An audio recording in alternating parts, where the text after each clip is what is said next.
In life, we all encounter obstacles, and those obstacles come in all different shapes, sizes, and forms. The question is, how do we handle those obstacles? Do we attack them head on, or do we allow them to make us quit? Welcome to the No Quit Living podcast, where we aim to motivate and inspire listeners to never give up on themselves, their dreams, or their goals. We will interview successful people from all walks of life as they share their no-quit stories when they had the choice to give up or give in, but they didn't. We thank you for listening, and we hope to be that jolt of positivity as you go for your greatness. Welcome to episode number 221 of the No Quit Living podcast. I'm your host, Christopher J. Worth, and today's theme of the day is commitment. Our quote of the day comes to us from Pat Riley. There are only two options regarding commitment. You're either in or you're out. There's no such thing as life in between.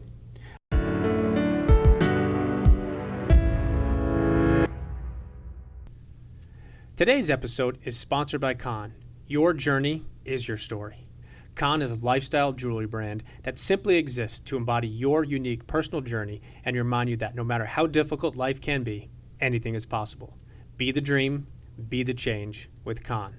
Follow at ConLife, QAN, and support the mission at conlife.com. QANLIFE. I'm excited to bring you today's episode.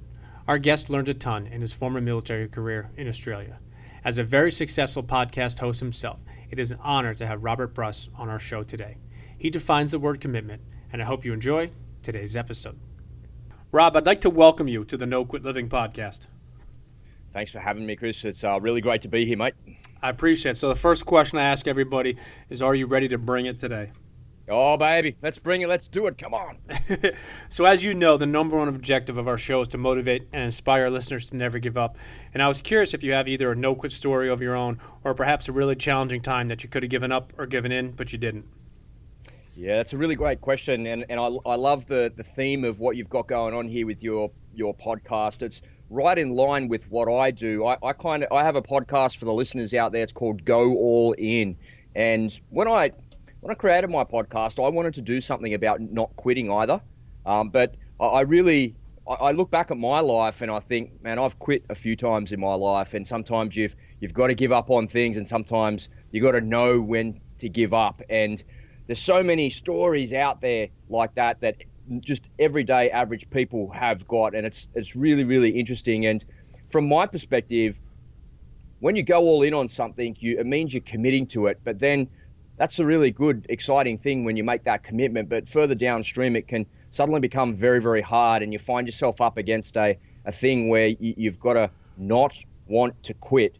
And for me, I spent quite a long time in the Australian Defence Force, and there was many a time in training, many a time on operations that you can't quit. You can't quit because you can't give up on your mates. You can't let your mates down. That's the first thing. And the second thing is, if you quit, really bad things are going to start to happen. And, I can remember a specific story when I was a baby paratrooper on my baby paratrooping jump course, and I'd never jumped out of an aeroplane before. And, if you wanted to do that as a civilian, it's a really exciting and fun thing to do. But, if I could overlay the military machine on top of all of that so-called exciting thing, they have a really great way of taking the fun out of it. So it becomes something that's actually really, really hard to do. And you go through 2 solid weeks worth of training on the ground to learn how to jump out of an aeroplane, to learn how to land a round parachute, because when you're jumping out of a plane in the military, you get out at 1,000 feet. You're not in the air for very long, and you're on the ground really quickly, and you can't flare your parachute. So you don't come in and pull on some toggles and come to a really nice, gentle landing. And there was a couple of times throughout that course where you're strapped into a harness and it's digging into your thighs, and you're holding in the harness there, and you're doing all the drills and you're training, and you just think, man, what is this all for? Really? Is this what it's all about? And you look around at the 7 or 8 other guys that are next to you hanging in these harnesses all at the same time, and scratching your head just thinking, what the hell what am I doing? And it would be the easiest thing in the world to chuck your hands up and quit there.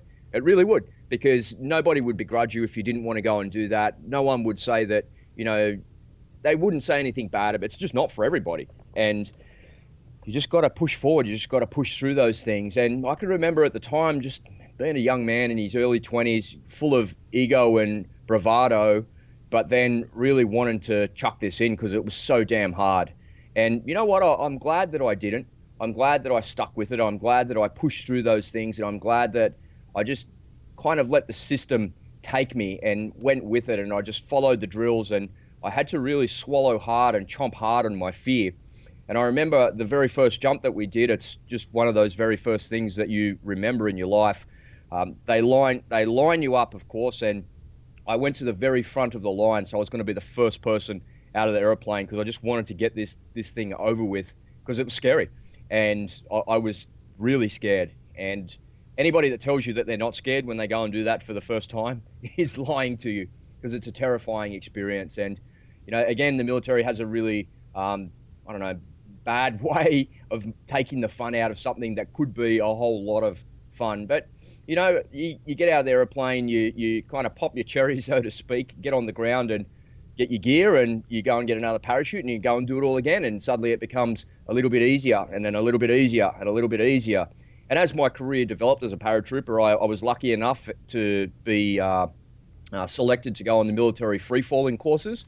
And again, I found myself in the same position where you would be on the ground for a week or so of drills and training. And this time the training was very, very different. And the words coming out of the instructors' mouths were very different. And you're training for malfunctions. And I remember the first time I heard the words come out of the instructor's mouth, I was like, oh my God, if that really happens, it's pretty scary. I better listen here. And, you know, the words were, you find yourself above 6,000 feet, spinning out of control. What do you do? And then you go through your drills and do your things. And, you know, just those words are not words that you would normally hear in everyday life. And again, I found myself up against the mindset and the mentality of, God, what am I doing here?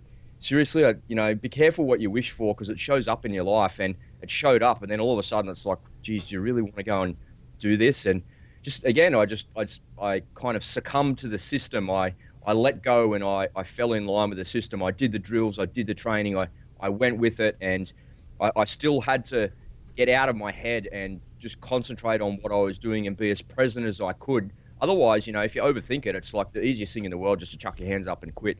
And you know what? I'm glad that I made it through all of those things because they were really, really difficult times in my military career. You want to go and do all these things. They sound really exciting and they look like shiny new toys, but when you go and do them, the reality is they're very, very hard. They're difficult. And life is like that, I think. You know, you have a goal, you aim for a goal, you shoot for that goal, whatever it might be, and then suddenly you find yourself there if you work hard enough to get there. But then keeping yourself there and maintaining the flow and maintaining the momentum is really, really difficult. And the easy option is to chuck your hands up and quit. That's the easy option.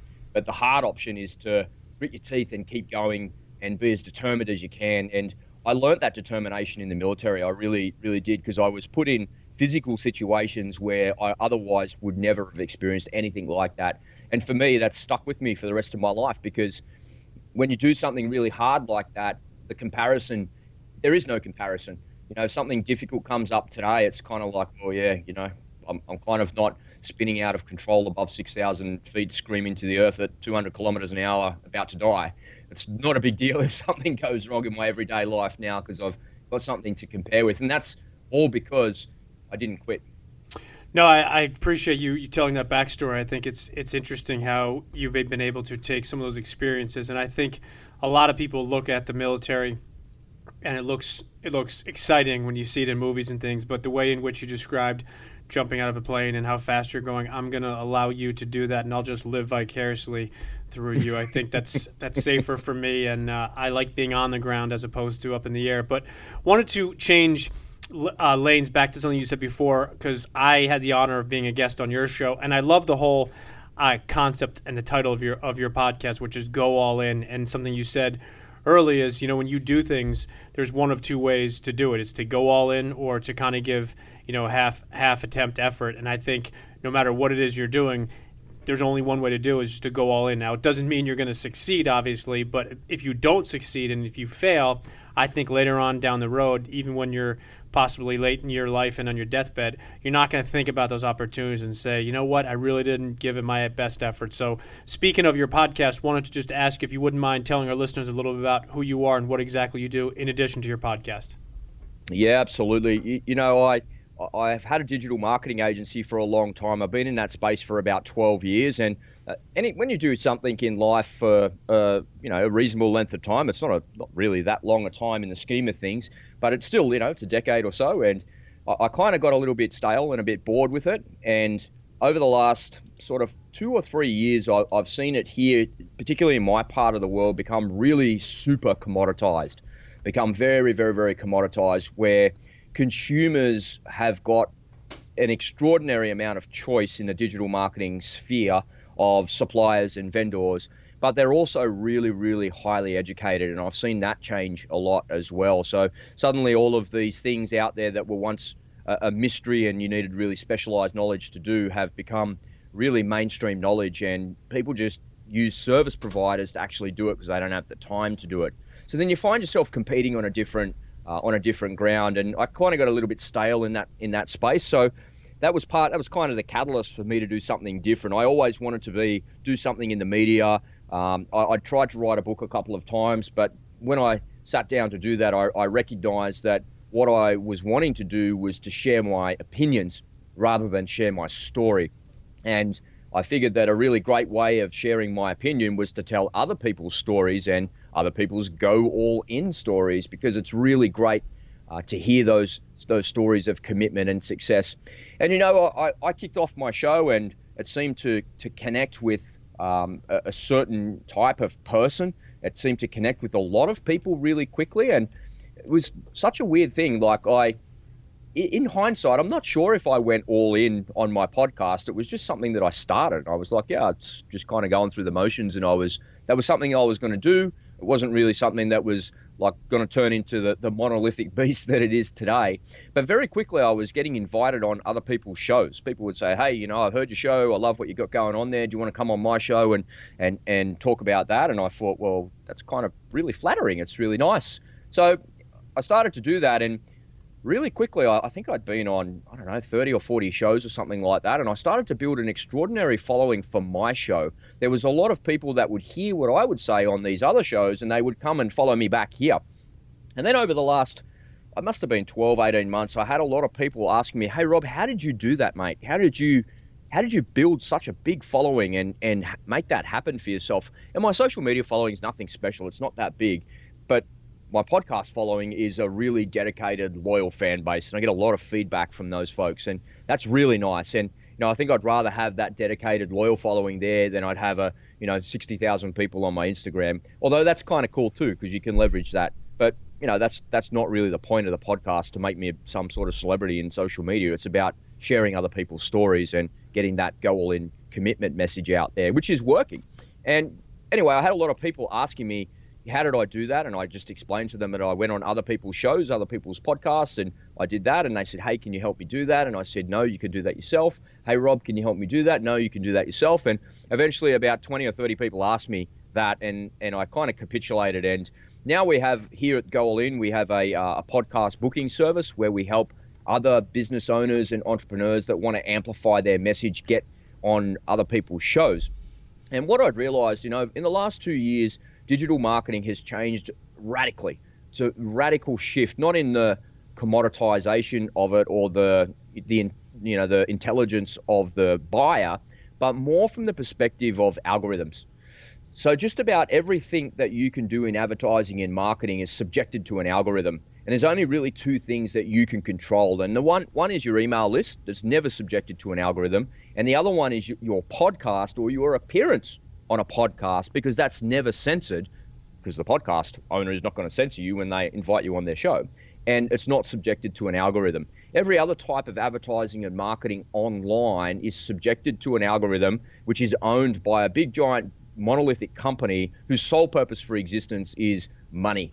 They don't really care about your message or you reaching your target market or your audience. They'll pretend like they care, but in reality, all they care about is you putting your money in their account and consumers clicking on that so they get paid.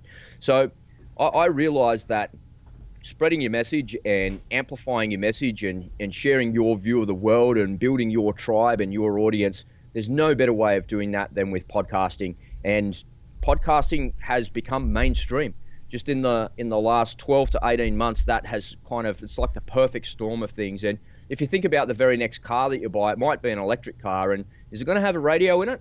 I don't know, maybe. It might have Apple CarPlay or some sort of Android CarPlay that's in there, but the majority of new cars that come out of the box from the factory no longer have an old school radio like we're thinking of. They might have the ability to have that, but most of them also connect straight to your phone. And when you get in your car connects to your phone via Bluetooth, and it's either connected to Spotify, to Pandora, to your music, or to some sort of podcast.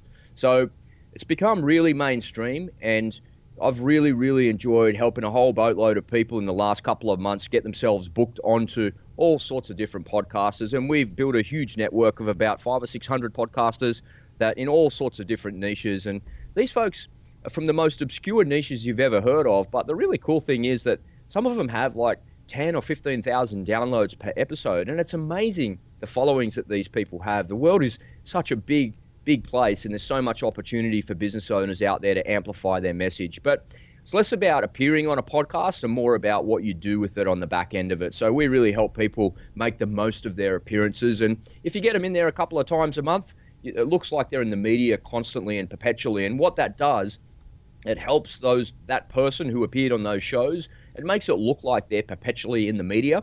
And that's the marketing that we overlay on the back end of their appearance on the show. And that forms a really good element of trust. So when their prospects are looking up that particular person, they Google them, they see that they're on podcasts, they see them in YouTube, they see them in Twitter, they see them everywhere in all of these blog posts that are associated with it. It looks like they're everywhere all of the time, and that builds trust. And that forms a really big part of that decision matrix that a consumer goes through before they buy something, particularly from an individual service provider or an entrepreneurial type business. So it's a lot of fun helping people amplify their message. I love that, and I get to help so many podcasters like you and me, which is a lot of fun as well. It's a really, to use a cheesy 1990s term, it's a real win-win-win circumstance where everybody wins. I get paid to get people on shows, people get great guests, and the guests that go on the show get great media and PR, and they really get to control and take charge of their marketing, which I love a lot. I discovered in life, I absolutely love to help other people achieve their dreams and their goals.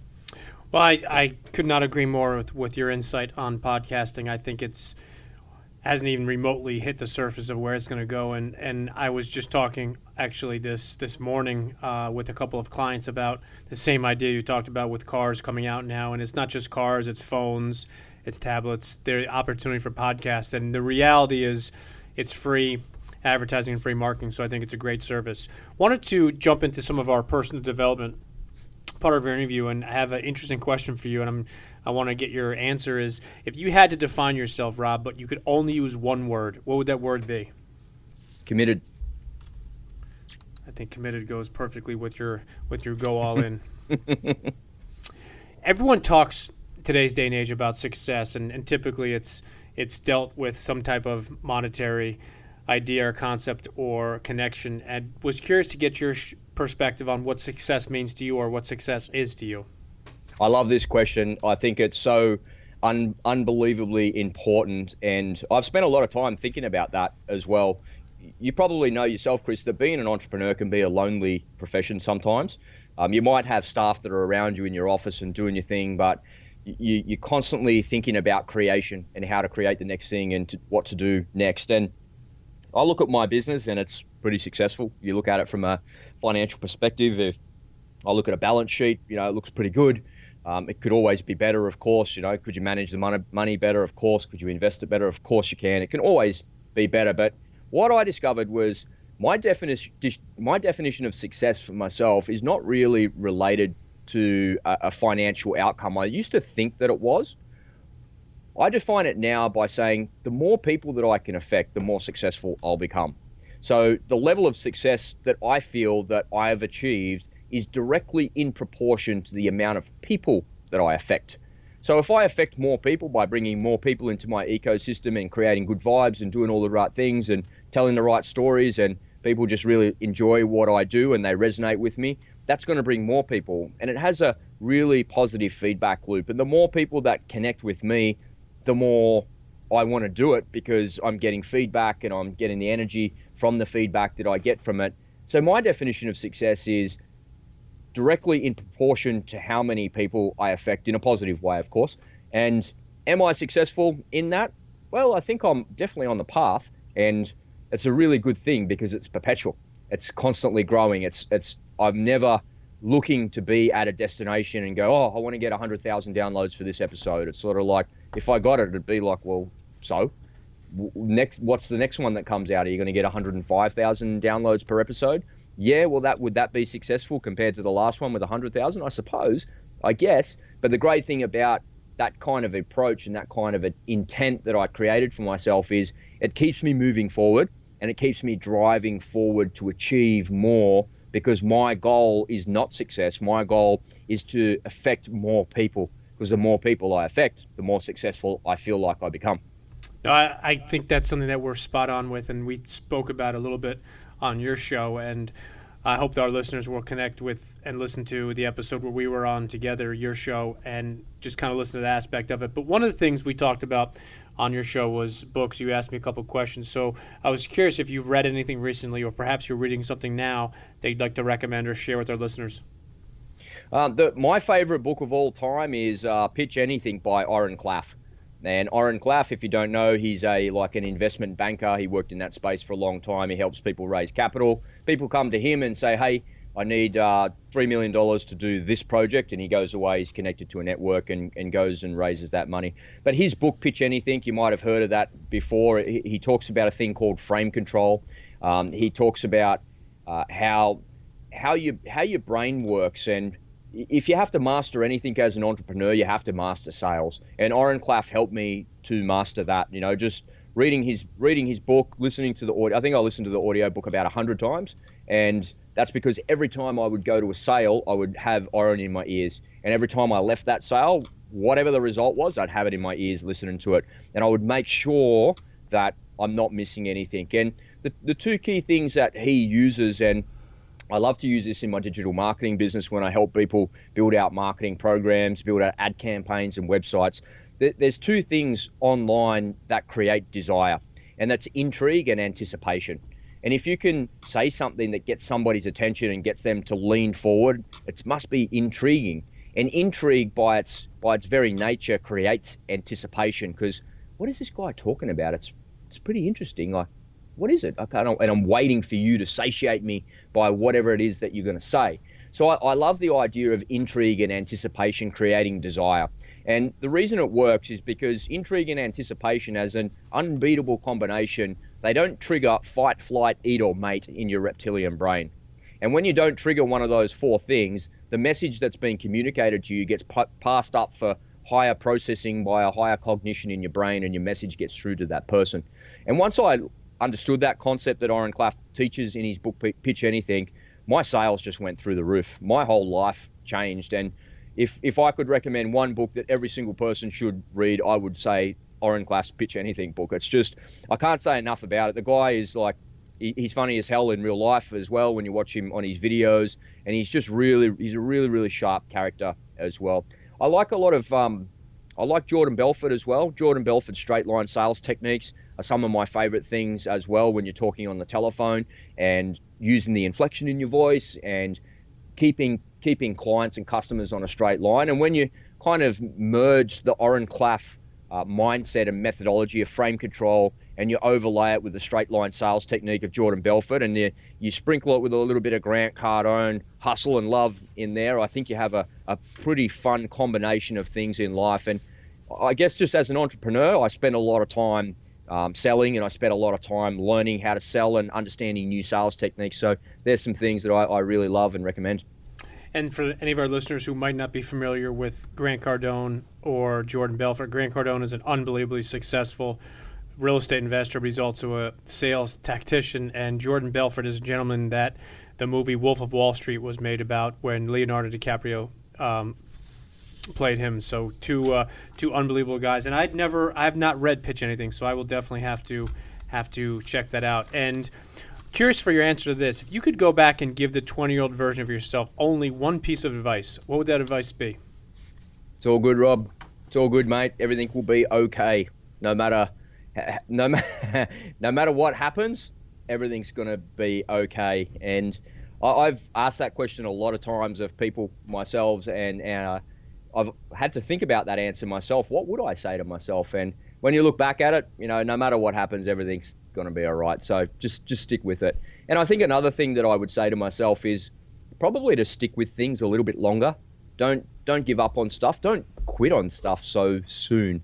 Even if I think there's a difference between letting something go and leaving it behind in your life and quitting on it because it's all just too hard. I think there's a delineation there that needs to be made. And, one of the things that maybe one of the, not regrets, but things that I probably could have done better in my life is stick with things a little bit longer. I probably should have stuck with my military career a little bit longer, another 4 or 5 years. I feel like I left there far too soon. But, you can't change it. You can't go back and do anything about it. And at the end of the day, everything's going to be all right. She'll be right. So all good.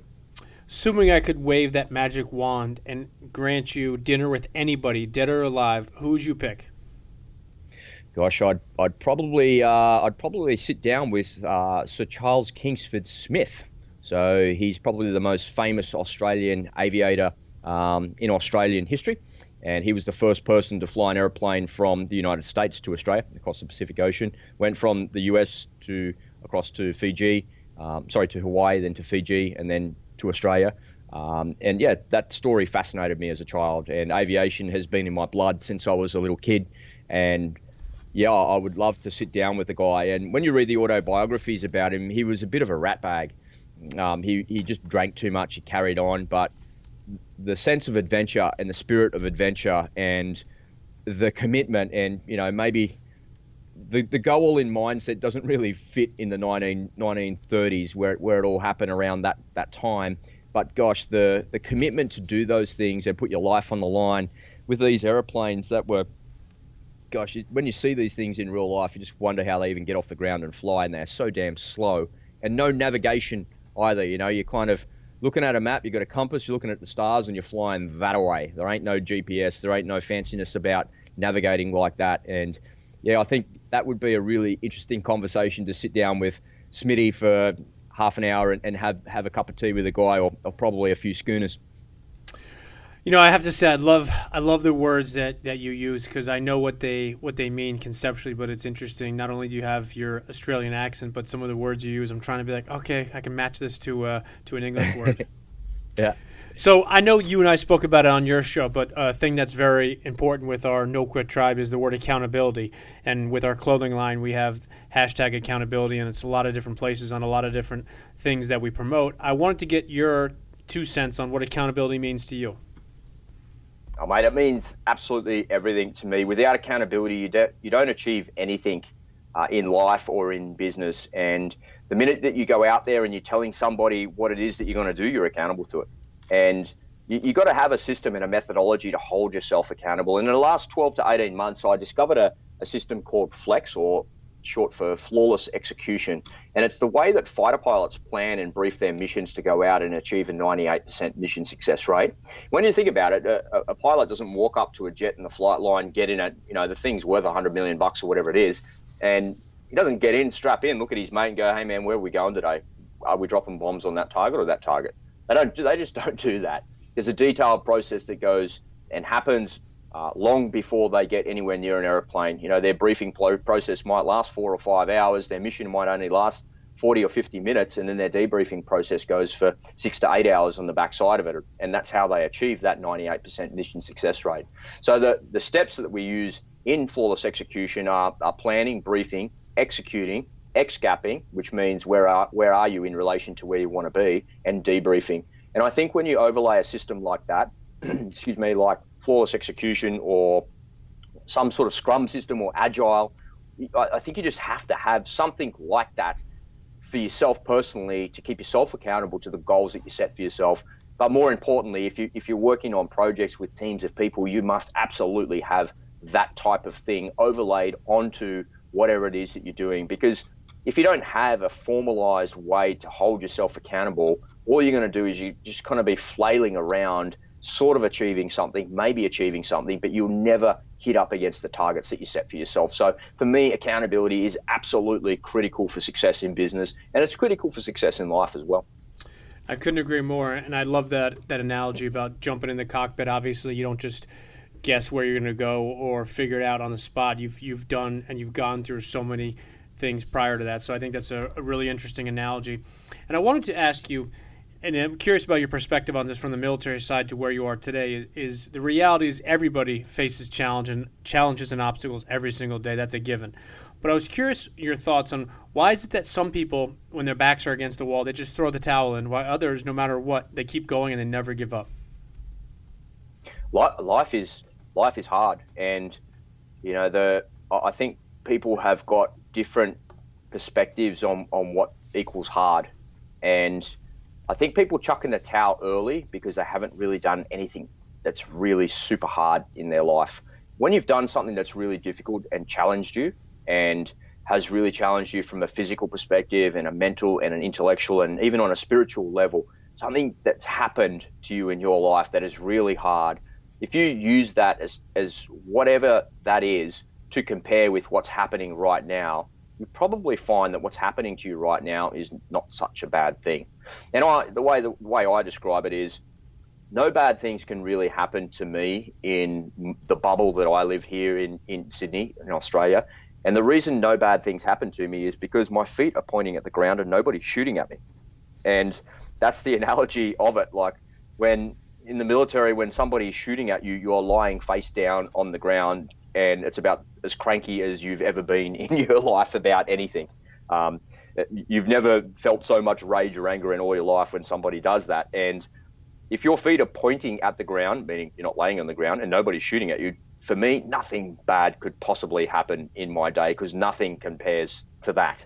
And I think if you chuck in the towel early, maybe you haven't done anything that's really challenged you in your life, and you should put yourself in a situation where you go and challenge yourself, whether that's physical, mental, intellectual, or spiritually, whatever that might be. And I'm not talking about getting in a stupid firefight or anything like that.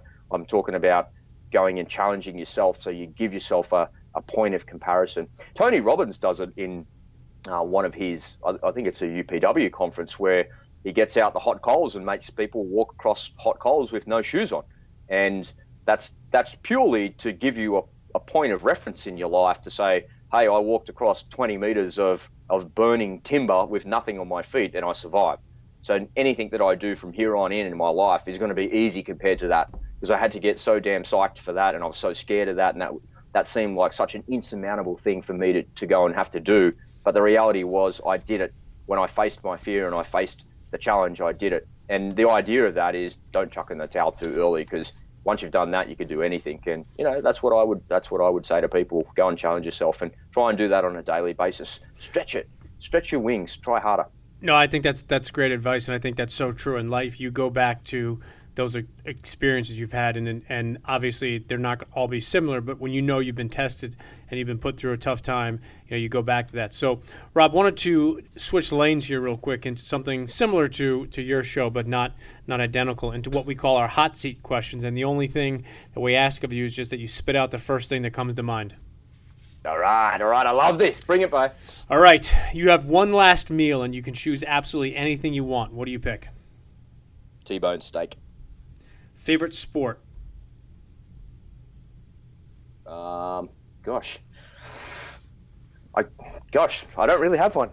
All right. That's the first thing. Favorite smell? Yep. Coffee. Do you have an all-time favorite quote? It's not who you know, it's who knows you. All-time favorite movie? Iron Man. Favorite book? Pitch anything. Favorite singer, group, or band? Megadeth, Dave Mustaine. And if you were stuck in a foxhole, you could only choose one person to have your back. Who would it be and why? Me. Because the only person you can really rely on in your life is yourself. And self-reliance is the most important thing that you could ever teach a child, and you could ever learn for yourself as an individual. I love it. And for our listeners that would like to connect with you or follow you or find out more about either your company or your podcast, what's the best way for them to do so? Yeah, the easiest way is just to head over to our website. That's just at goallin.com.au. That's goallin.com.au.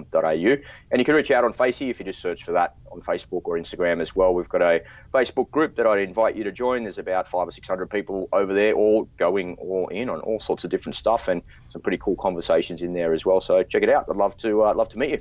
And last question, wanted to ask you if you have some parting words you'd like to leave with our listeners today.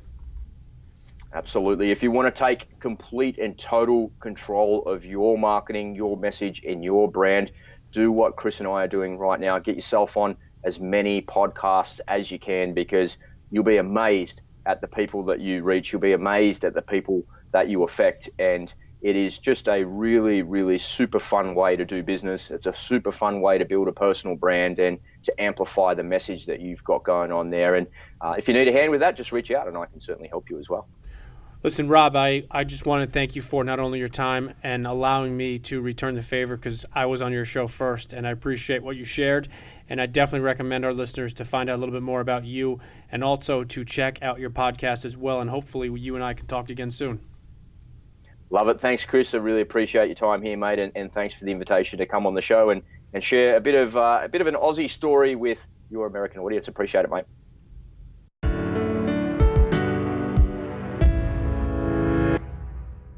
Thank you for listening to episode number 221. I really liked how Robert defines success as the more people he can affect, the more successful he can be. He suggested and fully believes in the power of podcasting and how he feels it is a very powerful way to get either your story or your message out to more people. And that is something that I could not agree with more. He was very sincere, and he feels that people chuck in the towel way too soon because they have never been through a real challenging time. I believe challenging times and how we handle them depict our future and how we handle other things when they come to us. With a military background, Robert discussed how a pilot doesn't just jump into the cockpit and figure things out on the fly.